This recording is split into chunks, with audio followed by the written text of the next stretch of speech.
వీళ్ళంతా కూడా పార్టీ కష్టాల్లో ఉన్నప్పుడు బయటికి వెళ్ళిపోయిన వాళ్ళండి. అంటే వాళ్ళ సుఖం చూసుకున్నారు.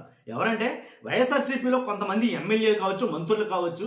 కాబట్టి వీళ్ళందరూ కూడా వైఎస్ఆర్సీపీ పార్టీ కష్టకాలంలో ఉన్నప్పుడు బయటికి వెళ్ళిపోయి వాళ్ళ సేఫ్టీ చూసుకున్న వాళ్ళు. కానీ ఇప్పుడు ఏం జరుగుతుందంటే ఒక కొత్త మలుపు, అనూహ్య మలుపు అని చెప్పాలి.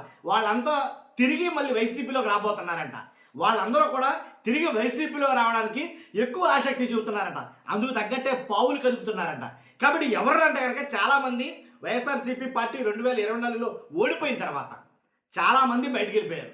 కాబట్టి ఆ విషయం మనం మాట్లాడబోయే ముందు మీరేంటనేది, అంటే ఈ వీడియో ఎక్కువ మందికి చేరాలి. కాబట్టి వాస్తవం ప్రజల్లోకి వెళ్ళాలని మీ బాధ్యతగా లైక్ చేయండి.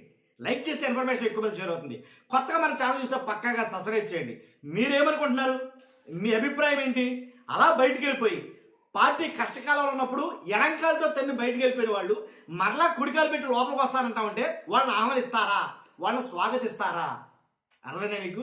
కాబట్టి ఇప్పుడు అంటే గ్రౌండ్ లెవెల్లో చూసుకుంటే వైఎస్ఆర్సీపీ పార్టీ కొంచెం పుంజుకుంది, కొంచెం బాగా ఎక్కువ వేగంగా అయితే ఉందని సర్వేలు చెప్తున్నాయి.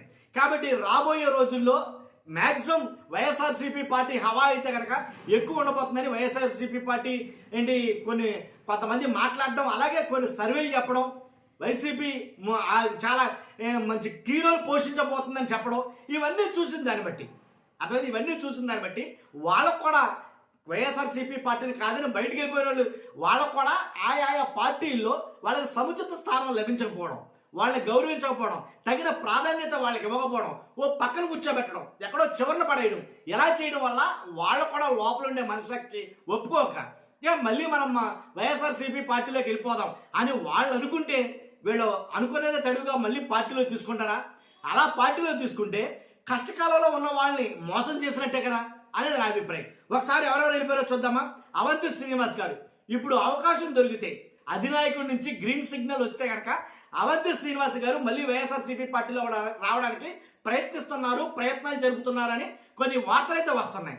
కాబట్టి అవంతి శ్రీనివాస్ గారు కావచ్చు, అలాగే మంత్రి చేసినటువంటి ఆళ్ళ నాని గారు కావచ్చు, కాబట్టి అలాగే మోపిదేవి వెంకటరమణ గారు కావచ్చు, బాలినేని శ్రీనివాసరెడ్డి గారు కావచ్చు, సామినేని ఉదయభాను గారు కావచ్చు, అలాగే 7 ఎమ్మెల్సీలు, కొంతమంది ఎమ్మెల్యేలు, ఇలా గరంది శ్రీనివాస్ గారు కావచ్చు, సిద్ధ రాఘవరావు గారు కావచ్చు, ఆమంచి కృష్ణమోహన్ కావచ్చు, జంగ కృష్ణమూర్తి గారు కావచ్చు, ఇలా ఒకళ్ళిద్దరు కాదు చాలా మంది పార్టీని విడిచి బయటకు వెళ్ళిపోయారు.